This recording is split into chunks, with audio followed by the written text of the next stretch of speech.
ఇది ఇలా ఉండగా కేసరి అనే గొప్ప వానరుడి గురించి మనం తెలుసుకోవాల్సి ఉంది.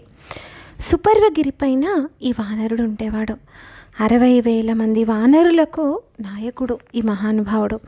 మహాబలవంతుడు, ఐశ్వర్యవంతుడు, శక్తి కలిగినవాడు. బ్రహ్మచర్య వ్రతావలంబి అయ్యి ఘోరమైన తపస్సు చేసి అంతులేని శక్తులు సంపాదించాడు. అలాగే ఒకప్పుడు ప్రభాస తీర్థం దగ్గర నివసించే మునులను శంఖము శబలము అనే 2 గజములు బాధిస్తూ ఉంటే కేసరి అనే పేరు కలిగిన ఈ వానరుడు వాటిని సంహరించి మునులను రక్షించాడు. అందువల్ల అతడికి కేసరి అంటే సింహము అన్న పేరు వచ్చింది. కపికులంలో సార్థక నామధేయుడై అరిభయంకరుడై ఉన్నాడు ఈ మహానుభావుడు.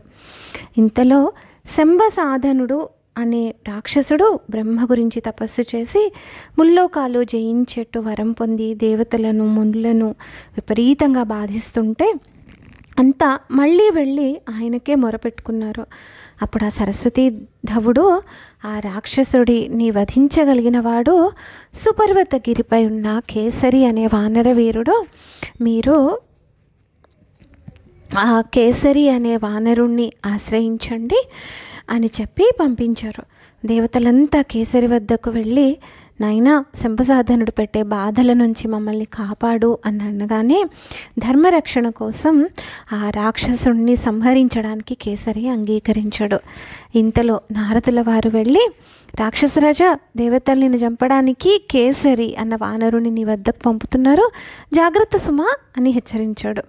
శంభసాధనుడు ఆ వార్త విని ప్రళయకాల రుద్రుల్లాగా మండిపడుతూ ఖడ్గాన్ని ధరించి ఎదురుగా వెళ్ళి పరిగెత్తుకుంటూ కేసరి వెళ్తున్న మార్గానికి వెళ్ళి దిక్కులు పిక్కటిల్లేలా అరుస్తూ, వానరాధముడివి నువ్వా నన్ను కాపాడేది? కోతివి నువ్వు, నీకు అవసాన కాలం ఆసన్నమై నాతో విరోధం కల్పించుకుంటున్నావు. శంకరుడే భయపడతాడు నేనంటే, అలాంటిది నువ్వెంత? నిన్ను క్షణంలో యమపురికి పంపుతాను అని కేసరి పైన ఖడ్గం విసిరాడు. ఆ ఖడ్గాన్ని కేసరి మధ్యకు విరిచి పర్వత శిలను రక్కసుడి పైన వేయగానే లాఘవంగా తప్పించుకొని కేసరి గుండె మీద గదను ప్రయోగించాడు. అది కేసరికి తగిలి పిండి పిండైంది. ముష్టి యుద్ధం, గదాయుద్ధం అన్నీ జరిగాయి. వజ్ర శరీరుడైన కేసరి దెబ్బలకు రాక్షసుడు సొక్కిపోయి రుపుతున్నాడు. అదే సమయంలో ఇది సరైన సమయం అని అర్థం చేసుకున్న కేసరి పిడికిలితోటి రాక్షసుడి వక్షస్థలం మీద శక్తినంతా ఉపయోగించి కొట్టగానే రక్తం కక్కుతూ నేలపై కూలి మరణించాడు. రాక్షస మరణంతో దేవతలు తమ బాధ తీరాయని సంతోషించి కేసరిని ఎంతగానో కొనియాడి, నాయనా చక్కటి వాడివి నువ్వు, నీలాంటి వాడు గృహస్థయి సత్సంతానాన్ని పొందితే లోకోపకారం జరుగుతుంది. కాబట్టి ఇక నీ బ్రహ్మచర్యాన్ని వదిలిపెట్టి శీఘ్రంగా వివాహం చేసుకొని గృహస్థుడవవు. సర్వ రాక్షసులను సంహారం చేయగలిగిన భవిష్యత్ బ్రహ్మ అయ్యే కుమారుణ్ణి పొందు అని ప్రోత్సహించారు. వారందరి అనుమతితోటి వివాహం చేసుకోవడానికి కేసరి అంగీకరించాడు. వెంటనే దేవతలు కన్యాన్వేషణ చేస్తూ అహల్య గౌతముల సంతానమైన అమ్మాయిని చూశారు. అసలైతే ఈ అహల్య గౌతములు ఎవరు అనేది ముందుగా మనం తెలుసుకుందాం. ఒకానొక సమయంలో సృష్టికర్త అయిన బ్రహ్మదేవుడు కోటి మన్మథ లావణ్యంతో సర్వాంగ సుందరంగా ఉన్న ఒక అమ్మాయిని సృష్టించి అహల్య అని పేరు పెట్టి అల్లారు ముద్దుగా పెంచారు. ఆ అమ్మాయి కొంతకాలం గడిచిన తర్వాత నవయవనవతి అయి ఇంకా అందంగా చూపర్లను ఆకర్షిస్తూ ఉంటే ఎవరెవరో వచ్చి తమకు ఇచ్చి వివాహం చేయమని అడిగారు. అడిగితే వారందరూ కాదు, సరైన వ్యక్తికి తన కుమార్తెనిచ్చి వివాహం చేయాలి అని చూస్తూ ఉన్నారు. ఇంతలో ఇంద్రుడు వచ్చి తనకిచ్చి వివాహం చేయమంటే అద్భుతమైన సౌందర్య రాశి అయిన అమ్మాయిని చూసి ఇష్టపడుతున్నాడు తప్ప ఆ అమ్మాయి ఆత్మోన్నతికి సరిపోయిన వాడు కాదు ఇంద్రుడు అన్న సంగతి అర్థమైన వాణీధవుడు బ్రహ్మదేవుడు ముమ్మారు ఎవరైతే భూమండలం మొత్తం ప్రదక్షిణం చేసి త్వరగా వస్తారో వారికి నా కుమార్తెనిస్తాను అని చెప్పి ఒక నియమం పెట్టాడు. వెంటనే ఇంద్రుడు ఆ నియమాన్ని పూర్తి చేయడానికి వెళ్ళాడు.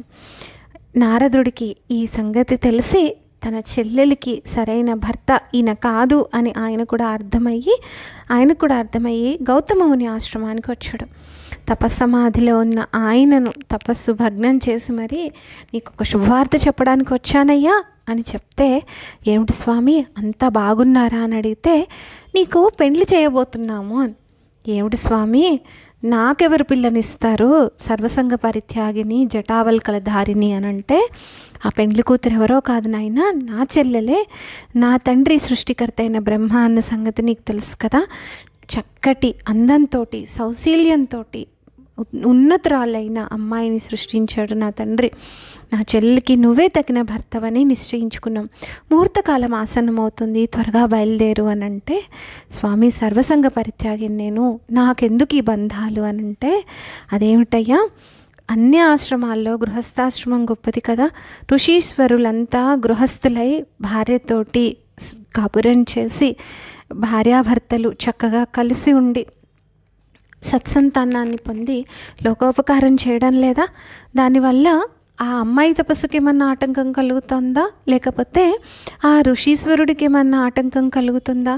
సరైన విధంగా గృహస్థాశ్రమ ధర్మాన్ని పాటించిన వారికి ఏ రకంగా వివాహం బంధమవుతోంది చెప్పు. యజ్ఞం చేయాలి అని అంటే గృహస్థు అవ్వకుండా ఎలా చేస్తావు?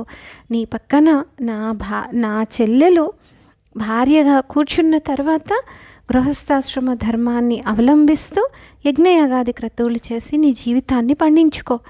నీ కోసమే నా తండ్రి అహల్యను సృష్టించాడు.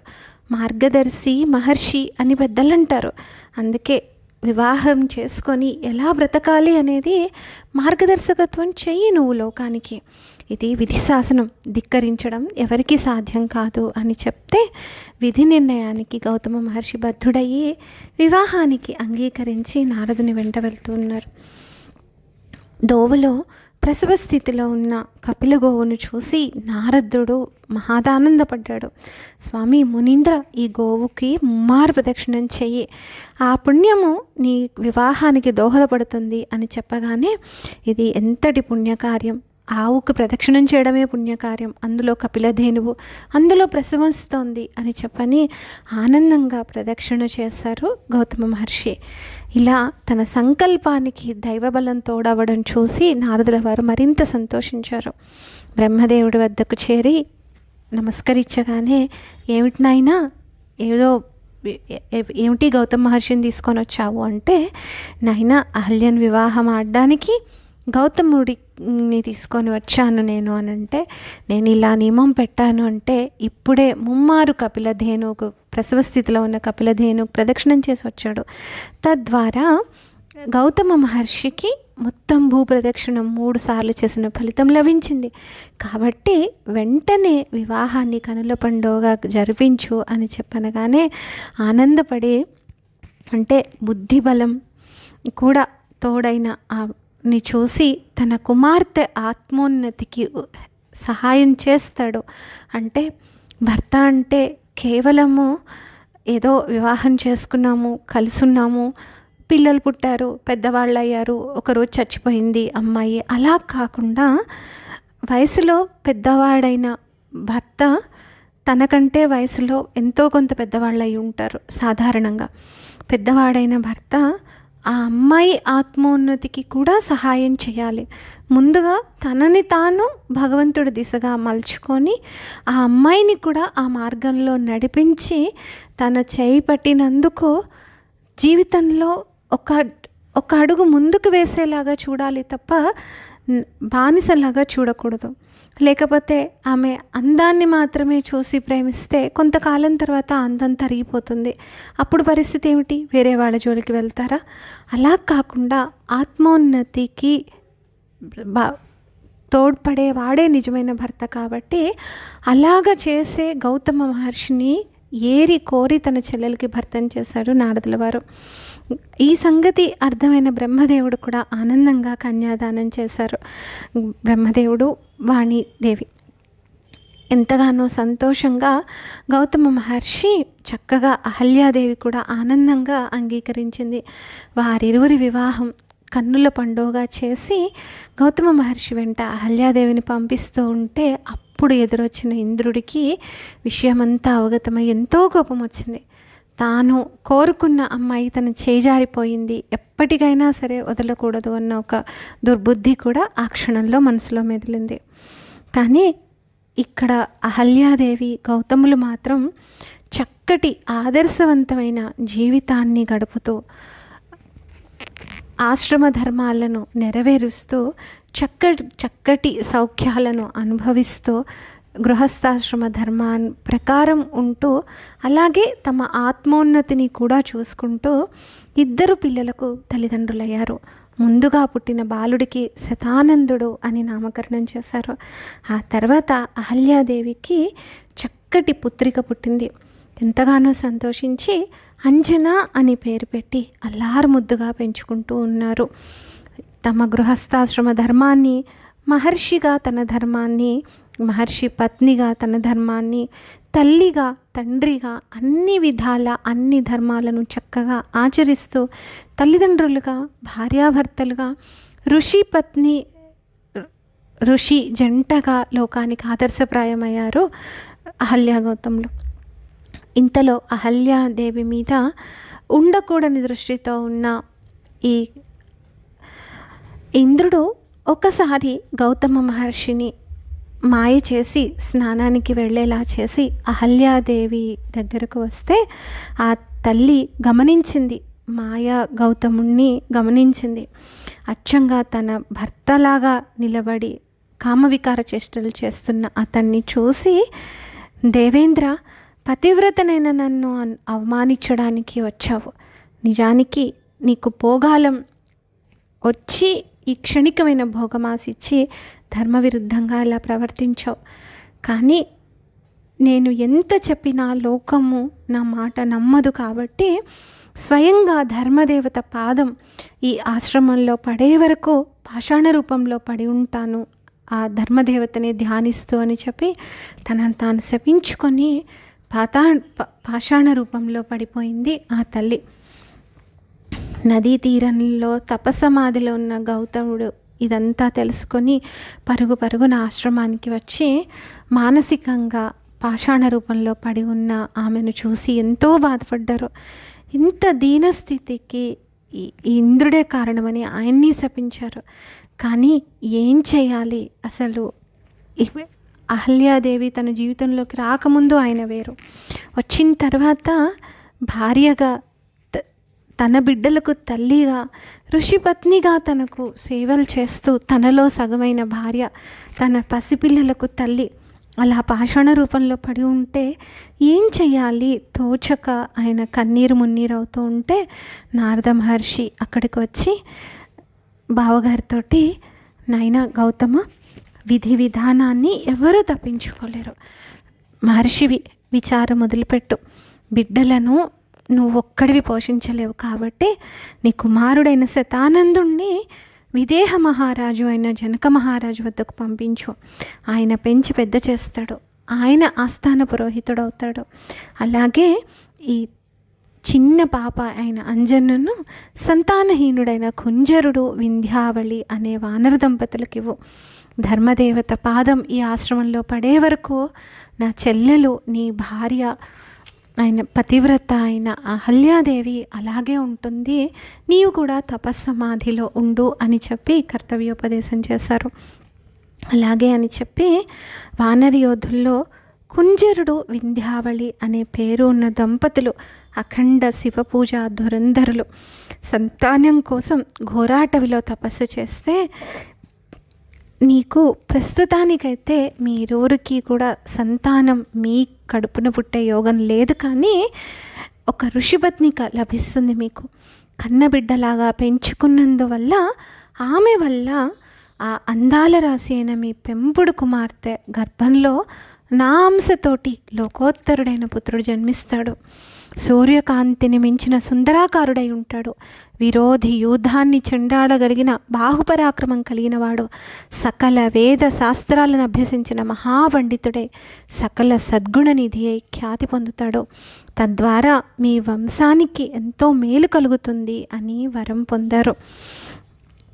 ఎప్పుడెప్పుడు తమకు బిడ్డ దొరుకుతుందా అని ఎదురు చూస్తూ ఉన్న సమయంలోనే గౌతమ మునీంద్రుడు నారదుడు చెప్పిన విధంగా శతానందుణ్ణి మిథిలా నగరానికి పంపించి ఈ చిన్ని తల్లి అంజనాదేవిని వెంట పెట్టుకొని కుంజరుడు గృహానికి వచ్చారు. వానర దంపతులు ఆ మునికి ఎదురు వెళ్ళి ఉన్నతమైన ఆసనంలో ఆసీనుని చేసి అర్ఘ్యపాద్యాదులతో పూజించి కాళ్లకు మ్రొక్కి కుశలం అడిగారు. వారికి జరిగిందంతా చెప్పి, వానర దంపతులారా, ఈ చిన్నారి పాప నా ముద్దుల కూతురు విధి వశంలో మాతృహీన అయింది. మీరు ప్రేమతో పెంచుకోండి, ఈమె వల్ల మీకు గొప్ప ఖ్యాతి వస్తుంది అని చెప్పగానే ఎంతో ఆనందించారు ఆ దంపతులు. వారి వద్ద తన బిడ్డ క్షేమంగా ఉంటుంది అన్న విషయం రూఢి అవ్వగానే ఆ బిడ్డను వారిని కూడా ఆశీర్వదించి గౌతమ మహర్షి తపస్సు చేసుకోవడానికి వెళ్ళిపోయారు. కుంజరుడు వింధ్యావళి కూడా ఆ తల్లిని, చిన్ని తల్లిని కన్న బిడ్డ కంటే మిన్నగా పెంచుకుంటుంటే చిన్న బిడ్డ అవ్వడంతో అనతి కాలంలోనే గౌతముడు అహల్యాదేవులను మర్చిపోయి కుంజరుని తన తండ్రిగా, వింధ్యావళిని తల్లిగా చూస్తూ కన్న బిడ్డలాగానే వారి ప్రేమకు పాత్రురాలైంది అంజనాదేవి. వారి పోషణలో చక్కగా వృద్ధి పొందింది. విద్యావతిగా, గుణవతిగా, రూపవతిగా ఆ దంపతులు ఆ చిన్ని తల్లిని తీర్చిదిద్దారు. యవనవతి అయిన ఆ అమ్మాయికి చక్కటి వరుణ్ణి చూసి వివాహం చేయాలి అన్న సంకల్పంతో ఎదురు చూస్తూ ఉన్నారు ఆ దంపతులు. అంతలో కేసరి కోసం కన్యాన్వేషణ చేస్తున్న దేవతలు కుంజరుని ఇంట ఉన్న అంజనాదేవిని చూసి ఆ కాంత కేసరికి సర్వవిధాలా తగిన అమ్మాయి అని నిశ్చయించుకొని కేసరి వద్దకు వచ్చి ఆమె రూపురేఖలను కనులకు కట్టినట్టుగా చెప్పారు. అలా కేసరికి ఆమె మీద ప్రేమ కలిగించారు. ఒకనాటి సాయం సమయంలో అంజనాదేవి చెల్లులతో ఉద్యానవనానికి విహరిస్తూ ఉన్న సమయంలో అదే ఉద్యానవనానికి వచ్చిన కేసరిని చూసి ఎంతగానో ఆనందించింది. తొలి చూపులోనే ఆయన తనకు భర్త కావాలని కోరుకుంది. అలాగే కేసరి కూడా దేవతలు చెప్పిన దాని ప్రకారం అలాగే ఉన్న ఆమెను చూసి చూడగానే ఆమె సద్గుణాలు కూడా తెలిసిన వాడయ్యి ఆమె తన భార్య కావాలి అని మనసారా కోరుకున్నాడు. ఈ విషయాన్ని ఆప్తులైన వారు వచ్చి కుంజరుడి వద్దకు వచ్చి వివరించగానే ఎంతో సంతోషంగా వారు అంజనాదేవి అభిప్రాయం అడుగ్గా ఆమె అంగీకరించింది. పరమానందంగా సకల బంధువర్గం సమక్షంలో అంజనాకేసరులకు అద్భుతంగా వివాహం జరిపించి తగిన రీతిగా వారిరువురికి సత్కారం చేసి నూతన దంపతులను కేసరి ఉన్న పురానికి పంపించారు. అక్కడ వారిరువురు కూడా పరస్పర అన్యోన్యానురాగంతో గృహస్థాశ్రమ ధర్మాన్ని చక్కగా నెరవేరుస్తూ ఉన్నారు. ఎంతో కాలం గడిచిపోయింది. అతిథి అభ్యాగతులను ఆదరిస్తున్నారు, చక్కగా చూసుకుంటున్నారు. తన రాజ్యధర్మాన్ని కేసరి నిర్వర్తిస్తున్నాడు. అందరూ చక్కగా ఉన్నారు. కానీ ఎంతో కాలము వారికి సంతానం కలగలేదు. సంతానం కోసం ఎన్నో దాన ధర్మాలు చేశారు, వ్రతాలు చేశారు. కానీ దోష నివృత్తి కోసం నాగదేవతను పూజించాలి, ఒకవేళ ఆ దోషం ఉందేమో అని చెప్పి అంటే అలాగే అని నాగేంద్రుని ప్రతిష్ఠించి భక్తితో నిత్యం పూజిస్తూ ఉన్నారు.